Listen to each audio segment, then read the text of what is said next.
Tuzidi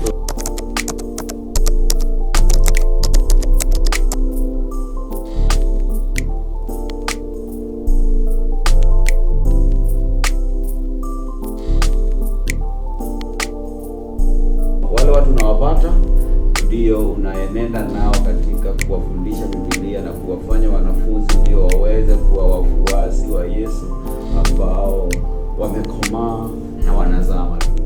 Karibuni wapendwa kwa podcast nyingine ya Kujua Ministries. Mimi naitwa Elizabeth Kalmis, mkaribishaji wenu. Asanteni sana kwa kujiunga na sisi leo. Tunaendelea na mfululizo wa wanafunzi na leo tuko katika kipindi cha mwisho kuhusu wanafunzi, na mimi nipo hapa na marafiki yangu na hata mchungaji na mama mchungaji wangu James Muthe na Jacinta Muthe, na wao wanafanya huduma katika kanisa la South Coast Community Church, Ukunda, Kenya. Kwa hiyo karibuni sana wakati wowote kusali na sisi. Mimi na mume wangu tunafanya huduma pamoja nao katika kanisa hili. Kwa hiyo tungefurahi sana kuwakaribisha siku moja. Na nini, asanteni sana, karibuni sana kwa mazungumzo yetu yote. Tumeongea kuhusu mambo tofauti kuhusu wanafunzi na wanafunzi, maana yake, wanafunzi ni nini katika kanisa, kwa nini wanafunzi ni muhimu, hata mambo ambayo labda hayaeleweki juu ya wanafunzi. Lakini leo ningependa tuongee kuhusu umuhimu wa wanafunzi katika kanisa la Kenya. Kanisa la Kenya leo na kwa wakati ujao. Kuna takwimu ambayo inasema kwamba kanisa la Afrika litaongozwa duniani baada ya labda miaka 30 tu. Wakristo watakuwa wengi zaidi hapa barani kwa Afrika kuliko bara zote nyingine. Kwa hiyo ni muhimu sana kwa Wakristo wa Afrika kujua neno la Mungu na kujiunga na mpango wa wanafunzi katika makanisa yao. Kwa hiyo leo tuongee kidogo kuhusu swala hili, kuhusu hali ya makanisa ya siku hizi hapa Kenya. Tutaongelea Kenya kwa sababu tupo Kenya. Na unaona kuna mahitaji gani, maslahi gani au vikwazo gani katika makanisa yetu ambayo yanatuzuia sisi tusiendelee vizuri katika mpango mzuri wa wanafunzi? Nafikiria kwa yale haswa sana ni kikwazo kwa makanisa yetu katika nchi yetu ya Kenya. Sana ni kwamba hatuja ukumbatia sana mwenendo wa wanafunzi katika ulioko tunaoona katika Biblia. Kwa sababu tukiangalia katika Biblia tumeona kutoka kwa Yesu, kwa Paulo na wengineo kwamba vile kanisa liliweza kutufikia sisi hapa ni kwa sababu wanafunzi mmoja alimfundisha mwingine. Na moja wapo ambayo nafikiri ni changamoto kwetu kama na kwa makanisa yetu ni kwamba tunataka vitu vya kuonja. Tunataka vitu vidogo. Unakuta muda tunaopeana kuwa mwanafunzi ama kufundishwa ni muda mdogo. Kwa hivyo wale wanaongozwa wana muda mchache, hawajipeani. Na labda sisi tunaoongoza labda hatuhimizi vya kutosha kwamba hili ni swala la muhimu na huwezi kuwa mwanafunzi ama mfuasi wa Yesu Kristo bila kupeana muda wa kutosha. Na kwa hivyo nafikiri hapo kuna mwanya ama gap ambayo imetokea kwa tunaoongoza kanisa. Hatujahimiza kwamba hili ni la muhimu sana tena sana kwa yeyote ameokoka, na wale ambao wanaongozwa wanaonekana wana shughuli nyingi sana. Kupeana muda zaidi ya Jumapili ni vigumu. Kwa hivyo unakuta ya kwamba wanafunzi unabaki nyuma, na kilicho mbele sana ni uhudhuriaji wa kwenda kanisani na mambo mengine ambayo ingawaje inasaidia hayasaidii kama vile wanafunzi ungelikuweko ungesaidia. Jambo lingine ni kwamba ni kukosa ile hali ya kusema ya kwamba kwa Kiswahili sijui tuseme nia na maudhui, kwamba tunapanga tunasema tutafanya wanafunzi na wanafunzi iko katika kipaumbele katika mipango yetu yote. Tunakuta ya kwamba kuna vitu vingine viko mbele, lakini wanafunzi aidha inafanyika kwa kibahati ama haifanyiki kabisa. Lakini kuna mambo mengi, mambo kama ni sifa unakuta kwa kipaumbele, mambo kama ni ya kutangazia watu Injili na wakiokoka ni basi hakuna kurudi nyuma, kama vile Paulo alikuwa anarudi kufundisha. So unakuta wanafunzi wakati mwingi unakuwa nyuma, badala ya kwamba uwe ni miongoni mwa mambo muhimu ya kanisa ambayo yanahimizwa. Na hatuwezi kujua kwa nini hasa inafanyika. Kuna swala nyingi labda inaweza fanya iwe hivyo, labda kutoelewa ama labda kutotii. Kwa hivyo ni mambo ya kuangaliwa. Okay. Asante kwa jibu hili. Lakini mimi pia naona kwamba ni kama ulivyosema katika kipindi kingine, kuna watu ambao wanataka kufanyiwa kiroho ghafla kwa kama tukio fulani. Wanataka mambo ya kiroho yao yathibitishwe na jambo la ajabu fulani. Na kama hakuna jambo la ajabu, hawaendelee vizuri katika mambo yao ya kiroho. Umeona hivyo kidogo, kuna watu ambao wanatazamia, wanatarajia jambo fulani na wanangoja badala ya kufanya hiyo kazi ya kujifunza neno la Mungu siku hadi siku, kusoma wenyewe, kupata mwalimu au mtu ambaye mshauri ambaye ataweza kuwasaidia. Unaona jambo hilo kidogo? Ndio viko na hivyo jinsi vile wanavyosema kwamba pengine kuna watu ambao wanatazamia pengine miujiza, yaani wanangoja jambo fulani litukie, lakini inakuwa ni vigumu ile kukaa chini kuweza kufundishwa neno la Mungu ama kutenga muda, kwa maana mambo ya wanafunzi hakuna jinsi vile unaweza kufundishwa neno la Mungu kama haujatenga muda. Inakuwa ni ngumu. Ukisema kwamba wewe pengine tu unaenda biashara zako kila siku na unaenda kanisani Jumapili peke yake, unaona itakuwa vigumu, kwa maana haujatenga muda ili upate kufundishwa neno la Mungu. Kwa hivyo ni muhimu sana katika kanisa la Kenya ya kwamba wanafunzi ama wale waumini wakapate kutenga muda wa kupata kufundishwa neno la Mungu. Ni muhimu sana. Nikiongezea ni kusema tu ya kwamba wanafunzi ni mchakato, kwa kizungu sema process, si swala linafanyika tu. Ndio tuweze kuona matunda ya wanafunzi, ni lazima uwe kwa wanafunzi kwa muda. Na nafikiri katika huo muda ndio watu wengi hawako tayari nao, kwa sababu wanafunzi unahitaji bidii ya mwenye kufundisha, kupatikana na kuwa tayari kwa kufundishika kwa mwenye kufundishwa na muda. Kwa hivyo lazima iwe ya kwamba huyu mtu atakayefundisha atajitoa, kwamba atakuwa anamfundisha huyu mtu kwa muda fulani, na anayefundishwa anapatikana, na iwe kwa muda. Inaweza kuwa kwa muda wa miezi kadhaa ama mwaka, na ndipo matokeo yataonekana. Na nafikiri wakati mwingi jitihada zetu ambazo lazima tuzifanye tukimtegemea Roho Mtakatifu, hatuko tayari kuziweka. Tunataka Roho atende.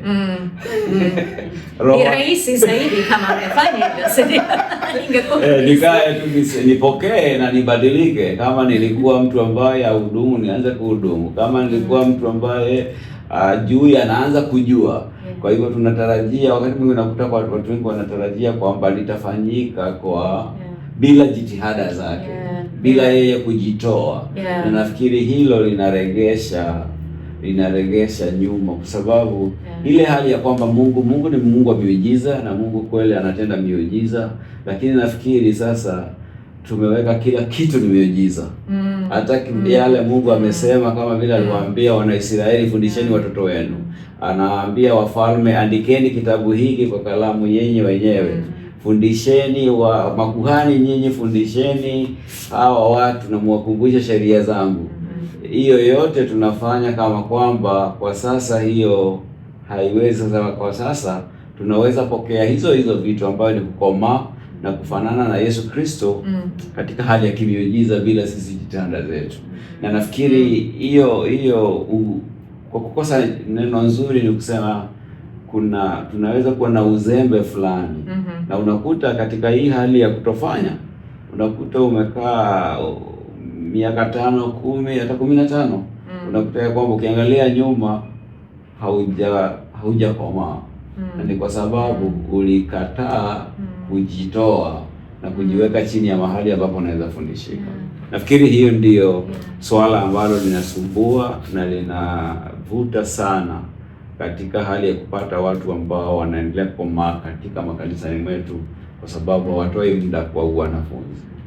Na ndio maana pia katika huu mstari wa Marko 8:34 nasema kwamba yeyote anayetaka kunifuata na ajikane mwenyewe, ajitwike msalaba wake, anifuate.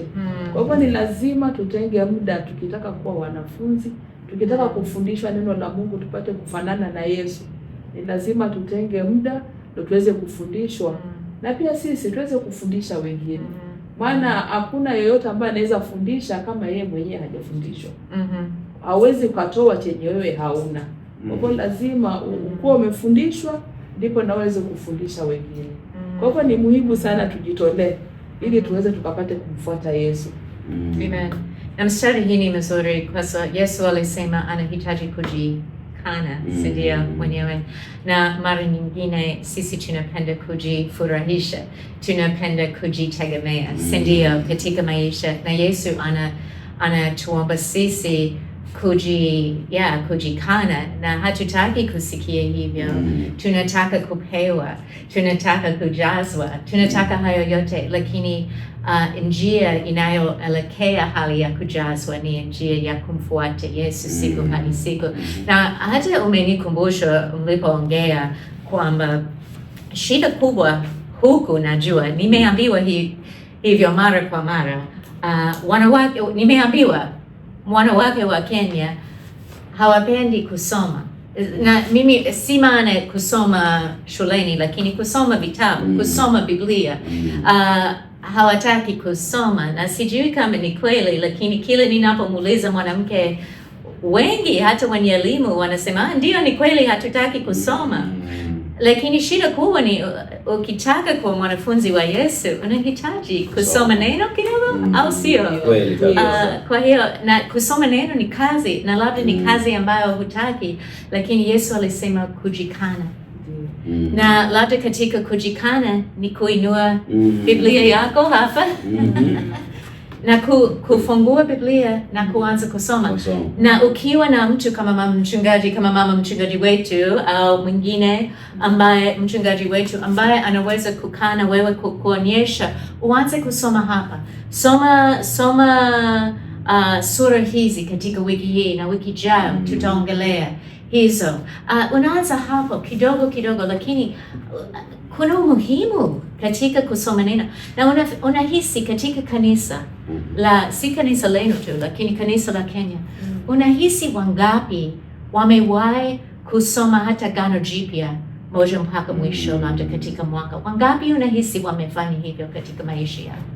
Nafikiri idadi hiyo itakuwa chache, kwa sababu kusoma kama ulivyosema kuna changamoto sana kwa watu wengi ambao ni kwa upande wetu, lakini kusoma Biblia sasa ni zaidi na zaidi Biblia. Mwanzo mimi niliacha Mwanzo mpaka niliacha Agano la Kale kuwasaidia nini. Lakini wangapi wanaosikiliza wamesoma hata Agano Jipya. Lakini lazima upige moyo konde, utie bidii ndio uweze kusoma. Na nafikiri yale mambo mengi nimepata, watu wanasoma Biblia, unakuta kwamba mtu siku ya leo ameamka vyema, ako na hamu ya Biblia, anasoma sura kama 5. Baadaye anakaa kama wiki 3. Hajasoma tena. Unakuta sasa hakuna ule mfululizo. Na nafikiri swala linaloweza kusaidia ni watu wawe na mtindo wa kusoma Biblia mara kwa mara na sehemu ambayo unaweza. Na nafikiri wakiweza kusoma Biblia katika hali ya mara kwa mara kwa muda mrefu, watakuta wamemaliza. Kwa sababu si kadri ya vile hisia zako zinakwambia. Kwa sababu wakati kama hisia yaweza kukwambia leo kisha ikae wiki 3 tena, wewe mtindo si mzuri. Lazima ujinyime, lazima ujitume, lazima uamue kwamba leo ni hii siku saa 12, saa 11 ni wakati wangu wa kusoma Biblia. Na nitasoma sura yangu 1, sura 2, na kesho kutwa. Na muda si muda utajipata umemaliza Agano Jipya, Agano la Kale. Kwa sababu hizo sehemu ndogo ndogo unazosoma itakusaidia. Kwa hivyo kuna neno la Kizungu linatumika, tunasema intentional. Uwe umeamua, umetenga muda na umesema huu ndio utakuwa mtindo wangu, na utaona umesoma mbele. Tunaweza kusema kwa kinia au kwa kimapenzi, kwa kinia labda tuseme kusudie kabisa. Kwa kusudi kabisa, na sisi sote tunafanya yale tunayotaka kufanya. Lakini Yesu amesema tujikane.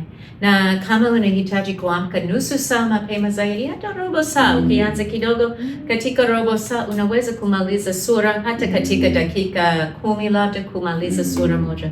Ukianza na sura moja, baada ya sijui muda utasoma Agano Jipya kwa mwaka, chini ya mwaka mzima, ukifanya sura moja kwa siku au sura moja kwa siku 5. Lakini naona shida hii ya upungufu wa neno katika maisha yetu nyumbani. Ni vizuri kupata mwalimu au mshauri ambaye anakufundisha. Ni vizuri kwenda kanisani kusikiliza mahubiri ya kila Jumapili, lakini neno ni chakula chetu cha kiroho kabisa, na kupitia neno tunapata yote kwa maisha yetu.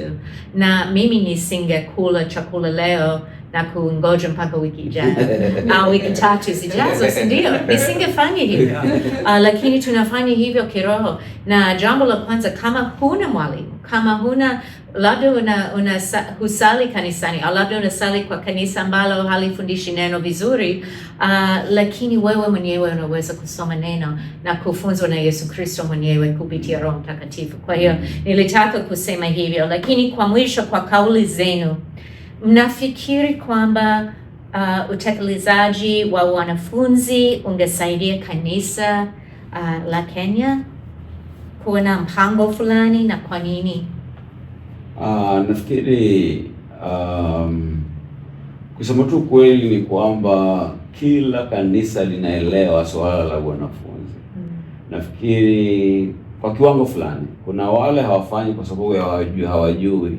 Lakini tuseme tu kwa kiwango fulani, kwa sababu sote tunasoma Biblia, tunajua ya kwamba tumeagizwa tufanye wanafunzi, na sote tunatumia Mathayo 28:18 mpaka 20, na inasema lazima tuwafundishe. Lakini unakuta ya kwamba kweli kwa kiwango fulani watu wanaenda na wanahubiri Injili, na unasikia mamia wameokoka, 10 wameokoka, kisha wanabatizwa. Lakini nafikiri tunakosa ule mwenendo wa kuweka mikakati ya wanafunzi. Nafikiri kila kanisa linafaa liwe na mpango maalum, mpango wa kutekeleza wanafunzi, mpango ya kuona ya kwamba kila anayeokoka kuna nafasi anayopewa ya kukomaa, na kila Mkristo aliye kanisani anaendelea kukomaa. Yaani liwe ni swala ambalo limefikiriwa, tumeliwaza, tumelipanga na tumelipatia kipaumbele. Nafikiri tukifanya hivyo kama vile tunakutana Jumapili. Vile kila Jumapili ikifika, kila mtu anafikiria leo ni siku ya kwenda kuabudu, inafaa iwe juu kwamba kila Mkristo anafaa awe mahali anakoma. Kwa hivyo inawezekana, lakini nafikiri katika vipengele vitatu tulivyo navyo katika agizo kuu, kipengele cha kufundisha watu ili waweze kushika, nafikiri ndicho kilichopuuzwa sana. Na tungeweza kukipatia kipaumbele, nafikiri tungeweza kuwa na watu wanaozaa matunda, watu ambao labda ndoa zao zimesimama imara, watu ambao labda wanahudumu, watu ambao labda wanatoka eneo lao wakipeleka injili mahali pengine. Tungeona tunda la Roho Mtakatifu mbalimbali kutoka hao watu. Lakini naweza nikasema ya kwamba hiyo sehemu ya tatu ya agizo kuu, sisi tumeregea sana makanisa mengi, na ni jambo ambalo linahitaji tulifikirie na kupatia kipaumbele. Kama vile tunapatia uimbaji wa sifa, ndio tunapatia maombi labda ama vitu zingine, tuweze kutekeleza kiango cha kwamba watu wa Mungu waweze kukomaa. Mimi ningependa kuongezea ya kwamba kufanya wanafunzi katika makanisa letu ni jambo la muhimu sana. Na jambo ambalo huwa nasikia linanitia moyo hata wakati nazungumza na wale wanafunzi wangu saa nyingine, nasikia wakisema ya kwamba mimi sasa naona mume wangu anasema nimebadilika, ninaenda nikibadilika. Unaona, kufanya wanafunzi inasaidia ndoa zetu zikapate kubadilika. Inasaidia katika huduma, yaani inasaidia hata wakati yaani tukiwa katika hali ya kukaa pamoja katika society yetu ama community mahali tuko, inasaidia ile hali ya kupendana, maana tunafundishwa kupenda moja na mwingine, tupendane. Hivyo ndivyo neno la Mungu nasema katika Yohana 13:34-35, na kwamba watatujua tukiwa tunapendana. Na tusipofanya wanafunzi, hakika hata uhusiano zetu sisi wenyewe kwa wenyewe kama wanadada, pengine tumejumuika pamoja kazini ama tumejumuika pamoja katika ushirika, kama tunafanywa wanafunzi, tutakuwa kiroho ya kwamba tutaweza kupendana, tutaweza kufuata zile amri za Yesu, tutapendana sisi wenyewe kwa wenyewe na itakuwa tunakuwa. Kwa hivyo kufanya wanafunzi katika makanisa zetu ni jambo muhimu sana. Tusilegee upande huo. Amen.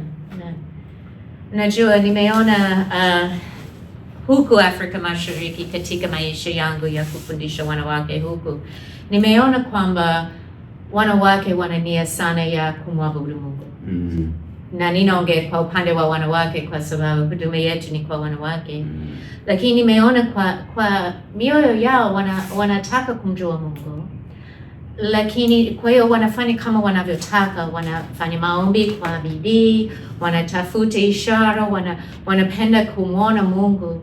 Lakini sisi tumeona wanaelewa mambo ya kiroho, wanaelewa mambo hayo kwa upande wa roho zao.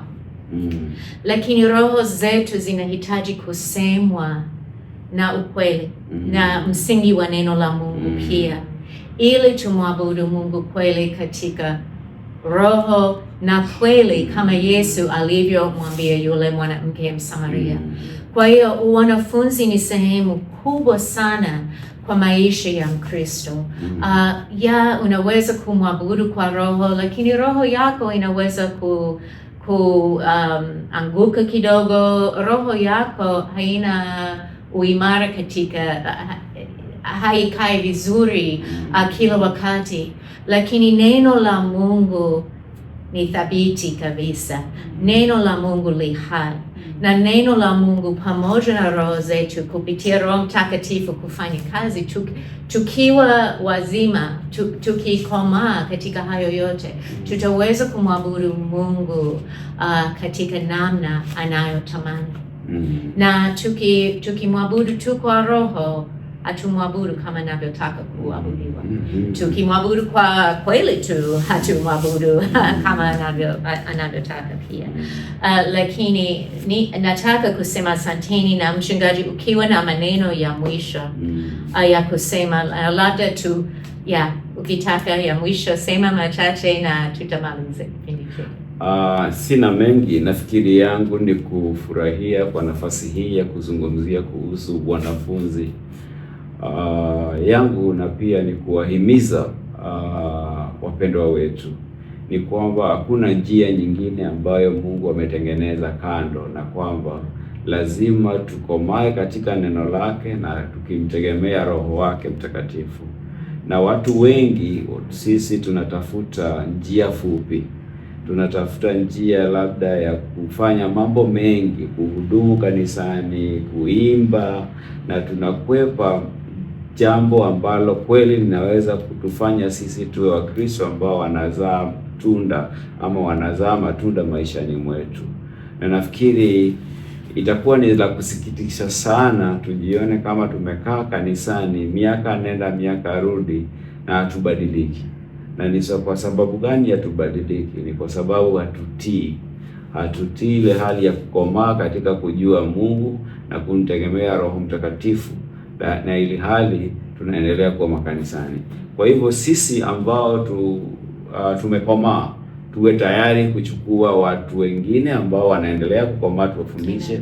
Na sisi ambao tuko wachanga katika neno na katika wokovu, tutafute njia ambazo tunaweza kukomaa, kwa sababu itakuwa ni jambo la kusikitisha sana wewe kama Mkristo ambaye ameokoka miaka mingi, unakutana na changamoto kisha unaamua kama Mkristo wa mwaka mmoja au miaka miwili. Ni kwa sababu katika hiyo miaka 15 ama 20 umekuwa Mkristo, haujajipeana katika kukomaa. Na ndio maana changamoto ikikupata, inakupata wewe hauna msingi dhabiti wa kusimama imara kwa yale ambayo yamekupata. Kwa hivyo mimi nikimalizia ni kusema ya kwamba sioni njia fupi na sioni njia nyingine. Lazima tujipeane kwa Mungu, tuweze kuwa wanafunzi, ndio tuweze kukomaa, na hatuwezi kuzaa matunda pasipo kukomaa. Hata mti usipokomaa katika kiwango chake hauwezi kuzaa matunda. Kwa hivyo himizo sisi sote kwamba tuendelee kuwa wanafunzi mpaka siku ile ya mwisho Mungu atakapotuita nyumbani. Asante sana. Asante sana. Na sitaki kukunyima nafasi ukitaka kusema maneno mawili matatu ya mwisho. Asante sana kwa nafasi. Ningependa pia tu kuendelea kutuhimiza kama Wakristo ya kwamba ni jambo muhimu sana tukapate kuwa wanafunzi. Ni vizuri ukapate kutafuta mshauri wako wa kiroho kama unajua kwamba haujakuwa, yani haujafundishwa neno la Mungu kupitia mshauri. Kwa sababu tukifundishwa neno la Mungu tutakuwa kiroho. Hatutakuwa kama wale watoto ambao tunapeperushwa na upepo wa neno la Mungu, huko na kule umeambiwa hivi, kesho umeambiwa hivi. Lakini wewe mwenyewe ukiwa msingi wako uko katika neno la Mungu, utakuwa tofauti. Katika ndoa yako utabadilika, katika ushirika ya dada na ndugu tutabadilika, tutakuwa watu wa kupendana, tutakuwa watu wa kusaidiana, kwa maana msingi wetu umeimarishwa ndani ya Kristo.